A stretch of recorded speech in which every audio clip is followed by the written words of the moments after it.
A minha série de vídeo de Cavaleiros do Zodíaco costuma passar por momentos que são mais sensíveis dos personagens e que mostram lados interessantes deles. Momentos de troca diferente do padrão que a obra costuma fazer, e eu percebi que eu acabo não falando de momentos épicos. E momentos épicos costumam ser algumas das coisas mais legais em animes de um modo geral, né? Eu pulei muitos momentos épicos ao longo da minha série porque eu queria justamente olhar para os momentos mais intimistas, que eu sinto que são pouco falados. Mas como eu abordo Cavaleiros basicamente dentro da cronologia dos eventos, chegou um momento que eu simplesmente não poderia ignorar. Um momento que de certa forma é o contrário de toda a série que eu fiz até hoje, pois é muito épico sim, e que calha pra mim por ser o melhor episódio de Cavaleiros do Zodíaco. É claro que quando eu digo dessa forma, entenda que eu estou me referindo à experiência de assistir o anime, mas este episódio como um todo é pra mim o melhor episódio de Cavaleiros e um dos momentos mais incríveis dessa obra. Eu sou o Luiz Felipe e esse é o Lip Sem Falta.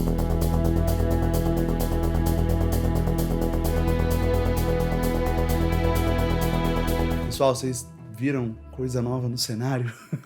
Eu comprei esse Sorento há muito tempo, e aí eu enrolei horrores pra montar ele. Mas agora, no momento de gravar mais um vídeo de Cavaleiros, eu falei, vamos tomar vergonha na cara, vamos montar o meninão. Já deixa o seu like pelo Sorento bonitão, hein? Mas apenas reiterando, este vídeo é uma continuação da minha série de vídeos sobre Cavaleiros. Então se você não viu os outros, eu recomendo que você passe lá depois, pois é uma série que, na minha humilde opinião, é muito legal. De cara, o melhor episódio de Cavaleiros do Zodíaco é o episódio 11 da Saga de Hades, Fase do Santuário, ou o episódio 125, episódio chamado O Abalo do Santuário. Antes da gente falar do episódio em si, é claro que eu preciso te dar contexto. Neste ponto da história, nós acabamos de sair da intensa luta entre Shaka versus Saga, Camus e Shura. Uma luta dramática entre companheiros que não queriam se matar, mas que precisavam, por motivos diferentes, fazer a luta chegar à sua conclusão. Saga, Camus e Shura precisavam chegar até o final do santuário para que Xion pudesse liberar a armadura de Athena. Claro, enquanto mantinham as aparências para os olhos de Hades, que não paravam de os observar. Enquanto Shaka queria comprovar a sua tese de que elevar o cosmo ao máximo no momento de sua morte pode ser uma forma de despertar o oitavo sentido e chegar com vida no mundo dos mortos. Todo este trecho de Cavaleiros é muito competente em fazer com que nós sintamos o peso da morte de alguns dos personagens, por mais que seja uma pegadinha do roteiro de certa forma. Como a obra está lentamente introduzindo o conceito do Araya Shiki, o oitavo sentido, a morte de Shaka e, spoiler, a morte da Saori vão ter um forte impacto, por mais que exista um bom motivo para na realidade eles não estarem mortos e terem chegado com vida no mundo dos mortos. Mas pensa que é com esse peso nos ombros de ter assassinado Shaka de Virgem que Saga, Camus e Shura voltam para a casa de Virgem. O carão que esses caras precisam para encarar Mu, Ayoria e os Cavaleiros de Bronze, que olham para eles incrédulos do que acabou de acontecer. Pense como até este momento nenhum Cavaleiro de Ouro tinha morrido nas mãos dos Cavaleiros Renegados. Eu jamais esqueceria do querido Aldebaran, pessoal, mais conhecido como o Cavaleiro de Ouro mais menosprezado por toda a obra. Mas fato é que o Cavaleiro Brasileiro morreu para um dos espectros de Hades de uma forma desrespeitosa, na minha opinião. Claro que o Aldebaran caiu numa armadilha por conta do veneno do Niobe, o espectro que o matou. Só é triste ver o quão subaproveitado esse personagem foi. Mas fato é que até o Shaka não havia sangue nas mãos dos renegados. Quando eles se reúnem, é a primeira vez que o trio vê a Ayoria e os Cavaleiros de Bronze. Na realidade, por conta do tesouro do céu de Shaka, só o Saga realmente tá vendo ali, pois ele é o único que ainda tem o sentido da visão. Aquele encontro é um momento muito crítico, pois é o Yoga vendo seu mestre Camus sendo um traidor, Shiryu vendo Shura como traidor, mas eu gosto muito da forma que o Mu se porta, pois ele havia visto que os corações destes três estavam chorando, indicando que havia alguma turbulência em tudo aquilo que estava acontecendo. Por mais que eles tivessem acabado de assassinar Shaka, com uma técnica proibida por Athena, Mu ainda se questiona pela razão por trás da morte de Shaka, pois Shaka escolheu morrer. E este é um fato sobre a luta muito importante. Shaka conduziu a luta para aquele momento, pois os três não estavam conseguindo desferir um golpe fatal. Como eu disse no meu vídeo sobre essa luta, Saga, Camus e Shura não queriam ter que matar Shaka,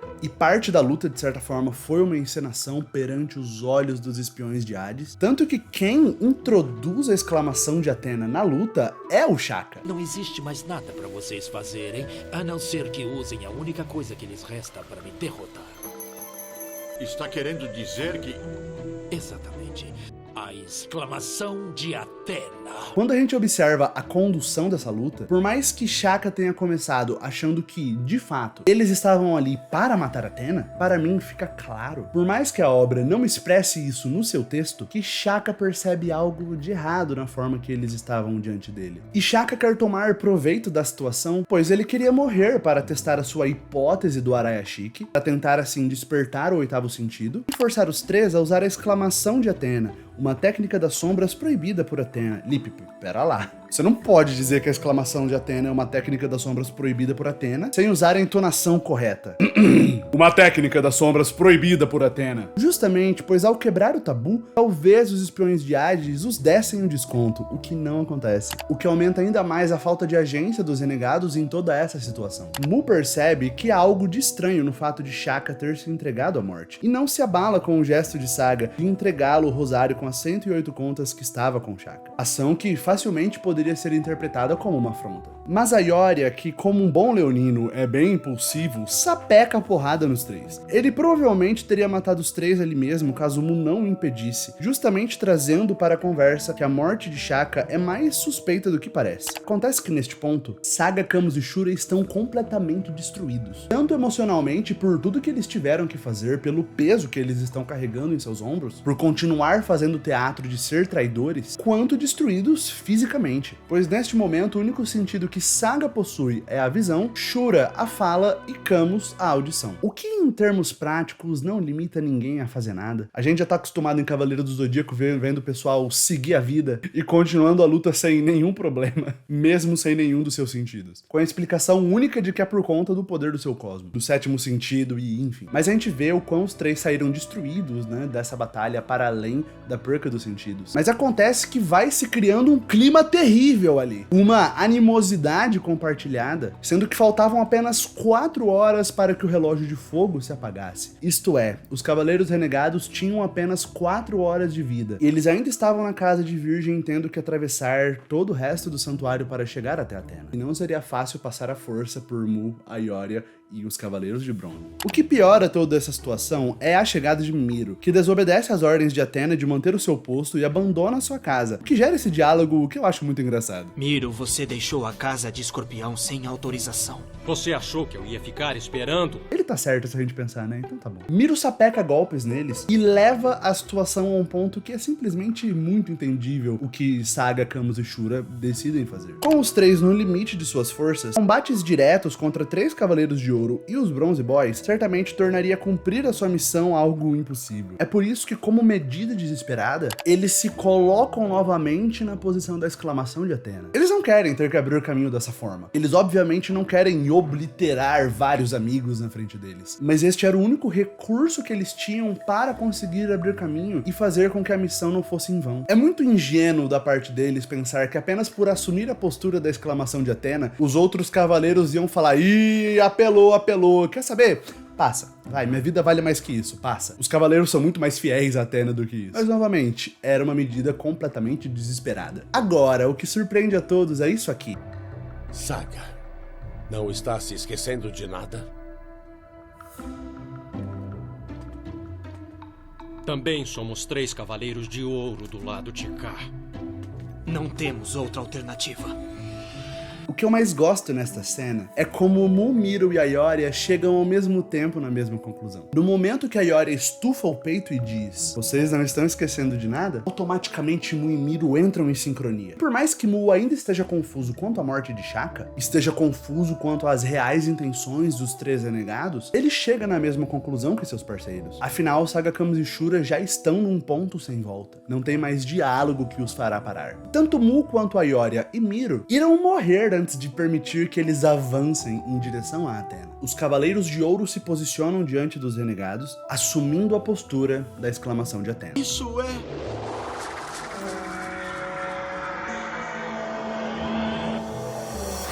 a exclamação de Athena!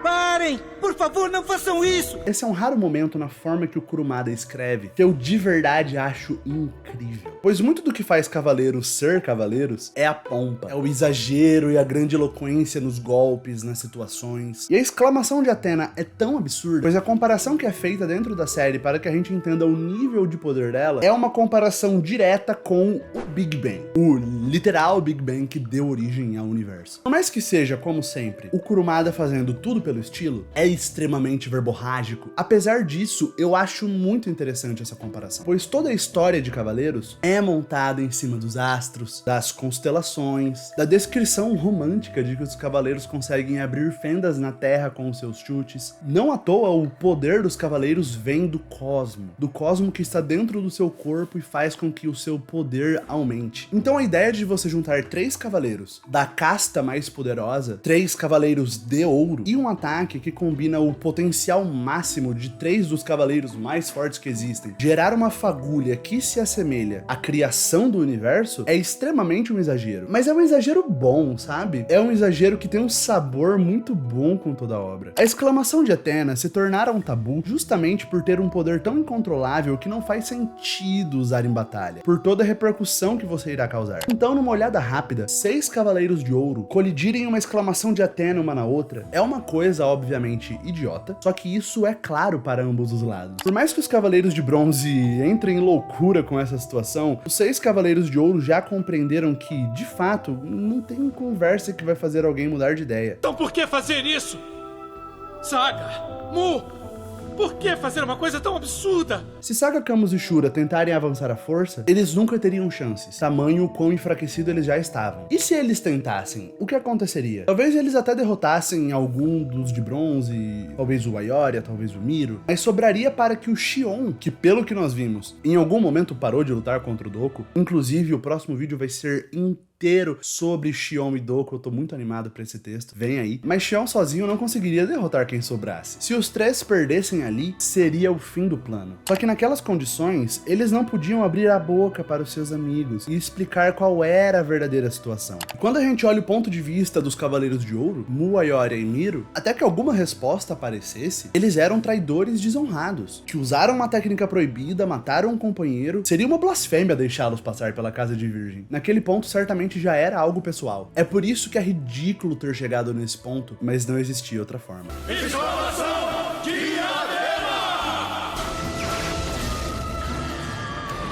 Eu fico super arrepiado com essa cena. E com a excelente dublagem. Com os 6 cavaleiros gritando ao mesmo tempo a exclamação de Athena. Mas tudo isso que eu falei até agora aconteceu no episódio 10 da saga de Hades Santuário. Episódio que a título de curiosidade se chama A Exclamação de Athena. Mas agora vamos lá. Vamos finalmente falar do episódio 11. O Abalo do Santuário. O episódio começa brevemente mostrando Xion após parar a sua luta contra Doku, citando todos os companheiros que voltaram com ele ou morreram durante esta guerra. Então nós vamos para a colisão das 2 exclamações, arremessando os Cavaleiros de Bronze para pilares na Casa de Virgem. Esse é o cosmo de combate dos Cavaleiros de Ouro em seu nível máximo? Aqui a gente tem 6 dos personagens que para nós são uma das melhores referências de adulto desta obra, tendo o maior desentendimento da história. Assim como no meu vídeo falando sobre Miro e Canon, em que eu interpreto as agulhadas que o Miro dá no canon como uma conversa muito franca entre 2 adultos se entendendo, só que ao invés de Cavaleiros montar um cenário de conversa, nós temos uma resolução através de uma luta. Aqui nós temos algo muito parecido, porém muito mais intenso. E a primeira coisa que faz pra mim esse episódio ser tão especial é a importância que o anime soube dar para esse momento, e fazer com que ele fosse algo muito épico. Nós vemos os 2 lados segurando a exclamação de Athena, e como eles mesmos dizem, é um milagre o equilíbrio entre estas forças,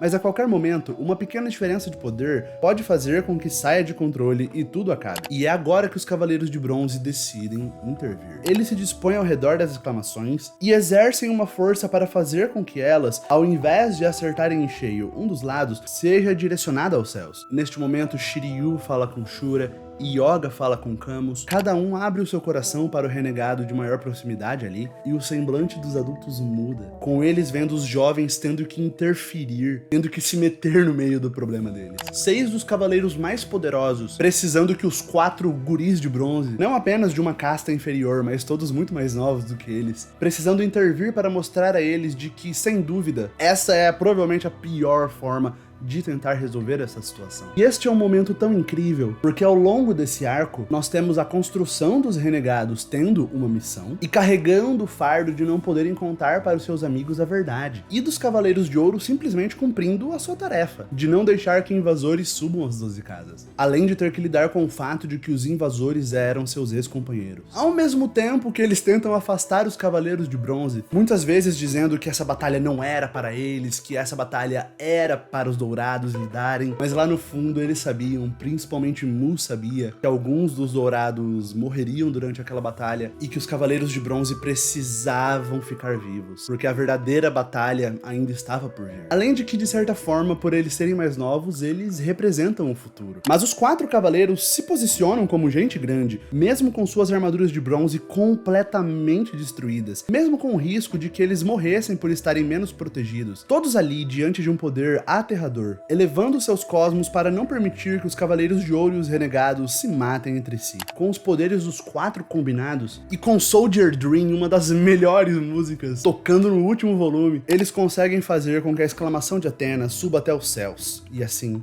a sua explosão é contida. Todo esse trecho no anime, que equivale apenas à metade deste episódio, é pra mim o auge de Cavaleiros do Zodíaco. Existem vários momentos muito épicos. Os 12 Cavaleiros de Ouro no Muro das Lamentações é sensacional, mas essa batalha pra mim é o meu momento favorito. Porque por mais que Hades, que Poseidon, que qualquer inimigo que vier seja legal, seja incrível, é muito legal a gente ver os nossos personagens superando desafios, encontrando respostas, muitas vezes precisando se sacrificar no processo. Por mais que existam muitos momentos épicos assim, este momento é composto apenas com personagens que a gente se importa demais. A gente gosta de Mu, Eori e Miro, mas a gente também gosta demais de Saga, Camus e Shura. E a gente também gosta dos Bronze Boys. A gente não quer ter que ver nenhum deles morrer. É por isso que pra mim é tão forte. E uma curiosidade, este momento no mangá tem bem menos peso do que no anime. E ao invés de ser 4 Cavaleiros de Bronze resolvendo a situação, é apenas o Shiryu. E é bem anticlimático, viu? Tudo se resolve numa 5 ou 6 páginas. O pessoal fala que o Shiryu tá louco por tentar fazer isso, ele solta uma frase de efeito, a exclamação segue em direção ao céu e acabou, segue o jogo. Não dá nem pra comparar com o trabalho que fizeram no anime. Após a batalha, a Saori pede para que os Cavaleiros de Ouro levem os renegados até a sua presença, o que é mal visto pelos 3 Dourados. Naquele ponto eles nem sabiam se Seiya e os outros estavam vivos ou não, então o próprio Miro chega muito perto de matar Saga, mas Saori intervém. Isto pois, Saori recebeu a mensagem que Shaka mandou para ela em pétalas de flores escritas com sangue, contando sobre o Arayashik. E com isso é tudo que Saori precisava para entender a verdade por trás da morte de Shaka. A Saori precisava morrer para que no momento de sua morte ela despertasse o 8º sentido e assim conseguisse ir para o inferno junto de Shaka para que lá eles pudessem ir atrás de Hades. Então ela pede para que Saga a mate com a mesma adaga que ele usou para tentar matá-la quando ela era um bebê. Mas a Saori é sádica, hein? Acontece que ela faz o mesmo que Shaka. Assim como ele, ela precisaria morrer, como uma forma de alcançar o 8º sentido. E assim como Shaka, ela fez isso de um jeito que fazia com que, qualquer que fosse o plano de Saga, Camus e Shura, esse plano continuaria em ação. Na verdade, com a Saori morrendo, esse plano provavelmente seria cumprido, né? E eu sei que isso que eu tô fazendo é especulação, mas a Saori acreditava em seus cavaleiros. Pra mim é razoavelmente fácil pensar que se o próprio Mu estava lutando contra a Saga contrariado, por ter visto os corações chorando e ficar com uma pulga atrás da orelha em relação à morte de Shaka, eu rapidamente penso que Saori, que é uma deusa, tem uma confiança muito forte nos seus cavaleiros, mesmo nos renegados, que aceitaram a oferta de Hades de receber vidas temporárias para cumprir uma missão. Eu consigo ver a Saori acreditando que o que quer que eles estivessem fazendo teria um bom fim. Então, horas, ela fazendo com que o Saga a matasse, ajudaria tanto ela quanto o Saga. Mas acontece que nesse ponto da história a gente ainda não teve a explicação do Arayashik e do 8º sentido. Então, novamente, nós temos uma morte impactante que é sentida e que vai ser revertida ali na frente. Mas até este ponto nós ainda não sabemos disso. E eu acho poderoso ver Saga fazendo isso, pois toda a história começa a partir de Saga tentando matar Athena, para nós chegarmos neste momento em que Saga se mantém fiel mesmo após a sua morte e que mata sua deusa completamente a contragosto. Porque assim como ele, que tinha os seus motivos para continuar avançando, deixando seus companheiros no escuro, Saori agora também tinha o seu próprio motivo para morrer e que, francamente, nem tinha por que ela tentar explicar isso pro Saga naquela hora. obra. Nós então temos todos os personagens sentindo a morte de Athena. E eu gosto demais da forma que a obra mostra este peso no ombro do Saga e deixa o momento fluir, para só depois nós vermos Radamantes no castelo de Hades tomando uma punição de Pandora. A informação de que Athena morreu, porém, de bom grado, chegou bem rápido até eles. E até aquele momento eles não faziam ideia que isso fazia parte de um plano da própria Athena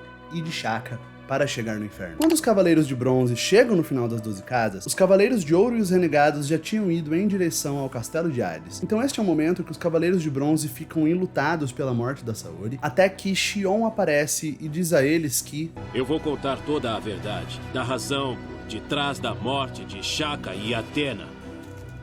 E aqui a gente chega no final deste episódio. De uma vez, Cavaleiros entrega pra gente um de seus momentos mais épicos, com os Cavaleiros de Bronze impedindo as exclamações, e depois nos entrega o drama da morte da deusa. A morte da personagem cuja função da maioria dos personagens é garantir que ela esteja viva. A história literalmente começa a partir da quase morte da personagem, e neste ponto ela tem a sua vida tomada pela mesma pessoa que quase a matou. E tudo acontece neste mesmo episódio, cujo final é com Xion, o antigo mestre do santuário, que morreu durante a rebelião de Saga, prestes a explicar para os Cavaleiros de Bronze, e para nós também, o que diabos está acontecendo nessa história. Tanto em relação às verdadeiras intenções dos Cavaleiros Renegados, quanto a verdade por trás da morte de Shaka e Athena. Cara, tem vários episódios de Cavaleiros na saga das 12 casas, até episódio com os Cavaleiros de Prata e tudo mais, que as coisas não fluem nem perto igual elas fluem neste episódio, num ritmo muito inteligente que sabe o momento de acelerar, sabe quando ele chega no pico, então desce de uma vez quando assim a emoção do episódio pede. É um controle narrativo fino que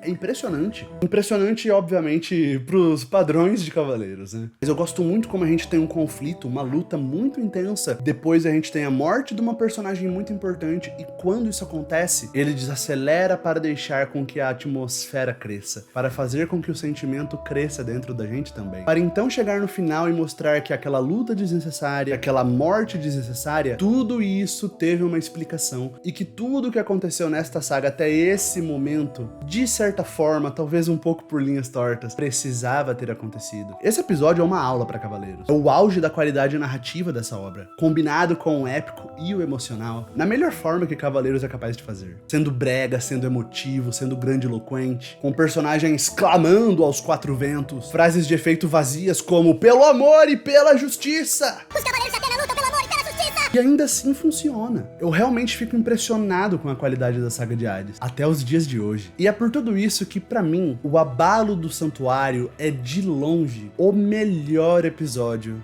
de Cavaleiros do Zodíaco. Pessoal, muito obrigado por ter chegado até aqui nesse vídeo. Coloquem nos comentários se você se lembra desse episódio. Se você não se lembrava também, eu espero que agora eu tenha refrescado a sua memória. Deixa o seu like, a sua inscrição. Manda esse vídeo para um amigo que vai gostar de ver tanto esse vídeo quanto a série que eu tenho. E eu recomendo que você assista também aos outros vídeos dessa minha série, caso você ainda não conheça, beleza? Do mais, eu fico por aqui. Muito obrigado pela sua atenção. Eu sou o Luiz Felipe e esse é o Lip Sem Foco. Valeu.